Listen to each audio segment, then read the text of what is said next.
Blog Talk Radio.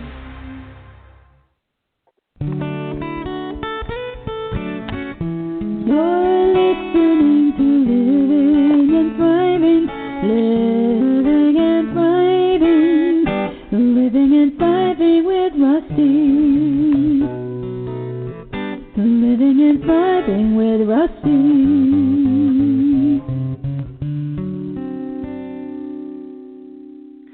Good morning, good evening, good afternoon to all my blessed beloveds out there in Radio Land. It's Living and Thriving time, and we're on air, and I'm so super, uber excited about today. It started out with a huge rainstorm, cleansed the air, the earth smells just populated the house. It just filled with this delightful, beautiful, spring-like moment here on the Gulf Coast of sunny Florida. And I love the rain. It's the best time to just kind of snuggle and relax and sip your coffee a little slower, and it just feels so cleansing. And so that's how I started my morning, in that beautiful meditative state of Today I am back to back with interviews. As you all know, I'm doing YouTube videos on top of podcasts, and I'm super excited about all the inspiration that everybody has brought to the table to share with you. So if you haven't signed up for my YouTube channel, be sure to sign up so you get the little ding whenever I upload a new video. And today, I'm excited about my podcast because I've been trying to connect with Linwood Jackson for a while, and there's scheduling things and all kinds of quick chaos, and then the pandemic, and he's finally on here. He's going to talk to us about mental and spiritual health and the life-altering benefit of what he does. He's devoted to biblical words. He exercises them. He studies them. He finds passion in them. And he feels that the more devotion and energy and passion you have in your devotionals will give you a better mental strength. So, knock, knock, Linwood, is that you? Yes. Hi. Hey, good morning, my friend. How are you? Good morning. Glad to be with you and with your audience. Glad to be with you. Yes. So, Linwood, tell us a little bit more of who you are, why you do what you do, and what motivates you. Well, I like to encourage people to take their experience and to make it real. And that involves stepping away from traditional thought so that you can be more innovative in how you creatively manage your own self. And for me personally, my information on diet comes from the Bible. I study the words. I did because a couple of years ago I was trying to understand love and why I had no knowledge to love myself. Just going through different experiences. I had graduated college. I didn't really know what was going on, why I went to college, what to do with the degree I had, which route, and then I ended up getting sick after that. And so just sitting alone and thinking why I really didn't have any knowledge of what to do with myself or how to care for myself or how I should love myself, I started rummaging around in the garbage cans of the different philosophies that are out there until I came across something I thought was beneficial. I didn't find anything beneficial. I didn't really have any kind of spiritual background that was serious. But, of course, as we all do, there's common knowledge that's shared but not really delved into. So I decided to just one day pick up the Bible and to see what was in it that was valuable and to prove the words that were in it. And I did. The words were physically and mentally beneficial and also emotionally and spiritually helpful. And ever since then, I've been putting them into use and into practice and just voicing to curious individuals about the philosophy that is in the Bible, doctrinally and personally, and how beneficial it is to the mental and spiritual state of both of our personal and devotional conversation. Now, you've written books on this, correct? Yeah, I have. I've been so motivated. My first book was Perfecting and Reforming Personal Religion, which is a book detailing not, explicitly my experience from being sick into getting healthy, but it's a book detailing the different counsels that I put into use to understand how to better take care of myself. And I would say the underlying principle there is wisdom, and retaining wisdom not just from our experiences, but and not just from our environment, but the development that we take internally from our experiences and our environment. Flipping that around and using that to gain information about us and about our route where we're supposed to go and how we're going to get to that where we desire to be. Now, we are curious because you keep mentioning that you got ill. What was your illness? I didn't mention that. I graduated college, and I was so upset with myself that I went through an experience that I didn't cognitively rationalize. It was, it's traditional thought to just go to college and then you come out and then, you just have whatever you have. And a lot of people my age, I just turned 30. So you've got a lot of 30-year-olds and mid-30-year-olds right now going through a quarter-life crisis where they're realizing that what they went to school for, it's really not their passion. And a whole lot of people I know and I've talked to, they're leaving those jobs that are well-paying jobs, and they're discovering who they are themselves, which is a different kind of route, especially right now with all that's going on in this pandemic. For me, I was disappointed in myself, and I ended up, I like the gym. I love the feeling of the gym. I love the feeling of pain, and I use that as a form of punishment for myself. So I was loving it and then hating it at the same time, and I overdid it by using too many supplements. The supplements got into my body, kind of hurt what is called the vagal nerve, the vagus nerve that runs from the base of the brain. It affects the lungs, the heart, the digestion, every organ that's internal. I aggravated that nerve and was sick, really couldn't do that much. And it was in that period of time that my recollection of myself just submitting my conscience to traditional thought, whether it was from my parents or from society. Why would I do that? Why didn't I have enough intelligence to think for myself? Why did I believe that, a route that was told to me was going to actually be for me as it was told? And it isn't. And a lot of my colleagues my age that I run into, they're discovering the same thing. And for me, the words that are in the Bible helped me to stabilize who I am and to understand what I'm supposed to be doing in my life, even though 30 years old, not yet figured it all out yet, but pieces are coming together, and the more people I talk to, the more encouragement I'm finding from within myself and from others that I'm doing something actually positive, and that's not being talked about in churches because you don't really hear that much about self-development and the benefit of the Bible's words in church, because that's not the route that the Christian religion goes. The Bible's there, but the Bible's not taught. Give us an example of some of the things that you would encourage folks to do based on your knowledge and understanding of biblical scripture. We don't have a lot of time, but definitely give us an idea of a couple of things, tips, tricks that people could be doing right now during a pandemic. My goodness, we've never gone through that before. And it's an absolutely perfect time. If curiosity is there and the motivation is there to pick up the Bible and to read it, and not simply read it, let it read you. And as it's reading you, implement what you're reading into your daily routine. You wake up in the morning, whatever you do in the morning, something you've read from the day before, put that into use piece by piece. In that sense, you're gaining experience and you're gaining wisdom of whether or not what you're reading is true or not. And in that sense, you're creatively managing your time and your person by the things that you're reading. So it's making a larger imprint in you because a memory is being stored both in the heart and in the mind.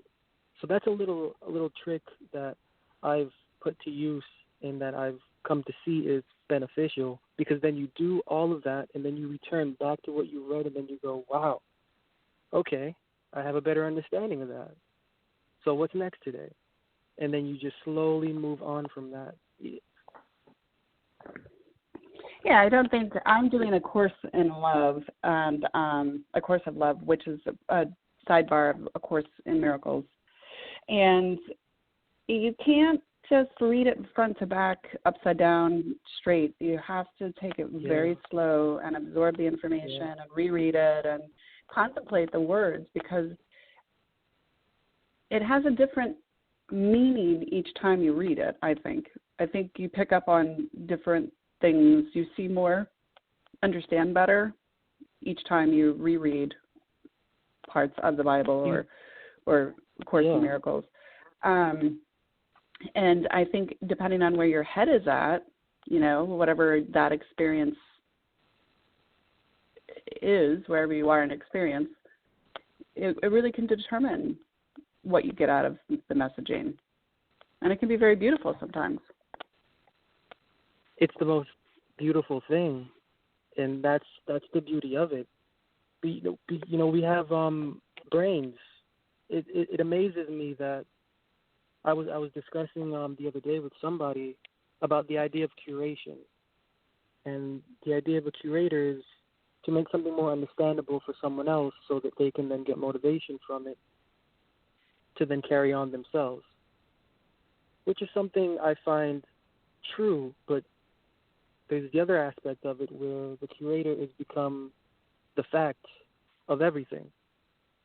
And so brain power isn't spent learning. Brain power is spent on the opinion of someone who has gotten an opinion from another opinion. They've gotten an opinion from another opinion. And meanwhile, our reliance is on someone who has 9,000 opinions inside of them, when in reality, our responsibility should be to our own mind and experience. So your course sounds very, very, very interesting, and it's definitely beneficial. If you had any tips or tricks that you wanted to offer because we've got to wrap up the radio, what kinds of things would you recommend people do during this time to develop a positive mindset? Well, again, it would just go back to taking the time to be patient with yourself as you're learning the words that are written, and taking a more serious look at what's being said in your experience with what's being said. I can't really say anything more, because our heart is, as a little child, as a child grows and develops into an adolescent and then a young adult and then into an adult, so our heart and our mind is the same way. We have to care for it in the exact same manner, because it's a growing thing inside of us. It's not physical, it's inward, but it goes through the same kind of development that a child goes through, into a young adult and then into an adult and then to someone who is mature. That in and of itself is the only advice or secret I can give, is to develop the heart that you have within you, patiently and temperately, day by day, word by word, piece by piece, just exactly as you said, going and applying and then returning back to, and then going and applying and then returning back to, patiently. Is there any way that people, if they have more interest in expanding on this conversation, if they wanted to reach you, how do they reach you? They can reach me at my website, linwoodjacksonjr.com, or you can even email me, linwoodjackson@hotmail.com. Truly welcome all emails. I enjoy every comment, and I enjoy communicating with everyone. It's the most beautiful thing to discuss things on a deeper level when somebody hears you, and then they actually get to talk to you, and then you get to talk to them. You know, I don't think we understand the kind of connections we make that are unseen, but it's a beautiful thing when we can actually see them and to take note of them and to have them in our lives, in our development. So you can contact me through my website, linwoodjacksonjr.com, or my email, linwoodjackson@hotmail.com. That's LIN, linwoodjackson@hotmail.com, linwoodjacksonjr.com. I love making connections. I have made connections all over the world during the pandemic, trying to discern what activities and things everybody is doing all over the world, different cultures, different everything, at this time to keep a positive mindset and to get excited and motivated and inspired and moving forward. And it's really interesting how everybody is doing something a lot different than the other person. I would have thought it would be more everybody is watching Netflix and overeating and staying in their pajamas, but each person that I've spoken to has really, I mean, that's kind of where my mind went. But but it's been fun. I mean, people are talking about building a personal mission statement. People are talking about different ways that they've learned to be add creativity into their life. Wow. It's just, and the most common one was to be of service to other people, which I absolutely love. I think everybody should really focus and stay forward thinking in attitude of being of service to somebody else. And so it really sounds like that's what you're doing. You're trying to stay focused in service on other people and encouraging people to move forward on a biblical study for mental and spiritual health. And I think that's just wonderful. Thank you. It's a lovely thing. We look at words and we just think that they're words, but in some words, really, they are just words. But to know that there are special kind of words that are actually in existence for us to take in that mesh with our frequency and that are built for our vibration, that's special. And to me, the experience of that is revolutionary. Because you talk about, living creatively, managing.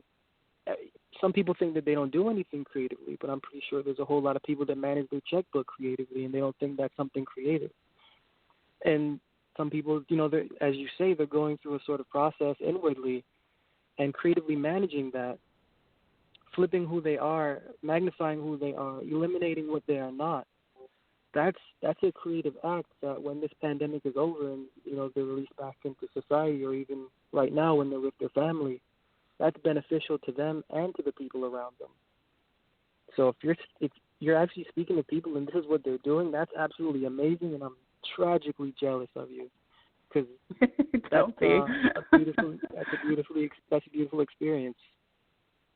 It's been powerful. I was in Spain the other day, virtually, obviously, and it was very touching to hear that folks are celebrating birthdays from balconies and Zoom calls and still trying to do what they can to remain connected to the threads that they love and hold dear to their heart.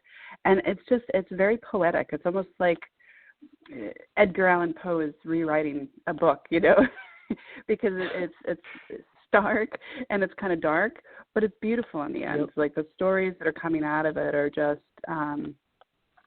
it raises the vibration level on humanity for sure when people are focused on doing good for other people and finding creative ways to celebrate life, because life is short, it's limited, it's it's all full of experience. Yep. And it's an emotional, fun ride on a big rock surfing through infinity. And nobody has control over this. This is all in the master plan, and we'll figure it out tomorrow, So it's a beautiful ride. It's a beautiful ride to see what's going on in the world on a real level, not a media level. Do you have any parting words, Linwood, that you want to share? Yeah, it's absolutely amazing, right, as you're saying. And the aspect of right now, creativity coming out of us, the foundation of creative thought is innovation that leads to something that's beneficial benevolently outside of us, to those outside of us. So I think that this time is really raising an awareness of creativity and creative thought that's keeping us open-minded. And that's one thing I would say. I guess the last thing I would say is the aspect of open-mindedness leads to a more definitive definition of creativity. So to remain open-minded in everything, because there are people passing away from the illness that's out there. And as you say, life is short and it is limited, but what's not limited is what's within us, especially in private. So to be mindful of the time that we have when we're by ourselves, and to be mindful of the time that we have when we're with self, so that that time, it can be spread to the people that are around us, whether they be a lot of people or not, but that time to help another be inspired to manage their own self critically and creatively, and in a loving and fun way and in an enjoyable way. Well, and that's the big one for me. I have learned, I'm a little bit older than you, and I've learned that it really doesn't matter. We take our work, our minds, our person, our environment far more seriously than we should. And laughter is a huge component of healing your heart, healing any open wounds, True. healing any regrets, any sadness. And I think it's really where the soul gets to touch life is when you're laughing. And I mean the real laugh, like snot bubbles and you just can't stop, the silly laugh. And I have friends that snort. And so when they get laughing, everybody starts laughing because they're snorting. And then their snorting gets bigger. And then it's just a kava of happiness. Your vibration raises, your energy raises. And it's been said that in playful laughter and having fun and exercising fun, you decrease your depression by 24%. That's huge. Like drugs and alcohol, it's only 4 or 5%. But pure laughter, sitting there and just laughing until you're crying, not like crying sad, but crying laughing, 24%. And I'm like, why don't we have that as a law? Everybody go out and have some fun and laugh and tell jokes and be silly and watch comedies. That should be a law, like a health thing, a benefit on your health insurance. You get $25 for every comedy you see. Right? The world would be ludicrous, but it would be awesome if it was like that. Oh, it would be amazing. And how many people would want to fight and beat each other up and be mean and bully, and you don't have time for that. You're waiting for the next slapstick joke, It just would be a nicer place. I think it should be a law. When I become president, that's going to be my second law. Hey, don't forget me. I support this movement, so at least, I'll be like the 7th Secretary of State or something. That's it. I think that's wonderful. All right, my dear. One more time with how we can reach you, and I have to let you go, and I apologize. We could probably talk for a while. It's okay. My website, linwoodjacksonjr.com, you can reach me there, or personally email me at linwoodjackson@hotmail.com. All right. So, Linwood, stay safe, stay healthy, stay vibrant, and keep doing your work. It's a wonderful thing that you're doing, especially how young you are, to be so focused on exhilarating people's emotional state with positive energy. And I love it. And high five to you for all of your hard work to get there. Thank you. You're welcome. Have a good day. Same to you. You're listening to Living in... Thank you. You're listening to Living and Thriving with Rustie, and I'm Rustie. And once again, we met a fabulous person from somewhere around the world on this floating rock in the infinity. We soar. And here we are, Linwood Jackson, a young fella who's writing books. I love it. On the benefit of biblical words and how you can exercise them, study them, exchange them, think of them to raise your vibration and understand the Bible on a much more intimate and deeper level. And I think that speaks volumes of the kind of person he is and all the hard work that he had to go through to get to where he's at. I'm back-to-back every half an hour today, and I absolutely love what I do. I love meeting all of you. I love the fact that you guys are doing wonderful things, and you're stepping up, stepping in, and raising the vibration, sending out postcards to strangers, calling people, doing grocery shopping for your elderly neighbors. I mean, you guys are just way more powerful and way more cool than we see on TV. So turn off your television, put your mask on, go out and do something fun. I don't care if it's dancing in the rain. I don't care if it's making cookies. I don't care if it's singing at the top of your lungs. Open up all your windows. I want to hear you here in Florida. Sing. Do something good. Love yourself. Be gentle with yourself. Be passionate. Be creative. Until next time. You're listening to Living and Thriving with Rustie.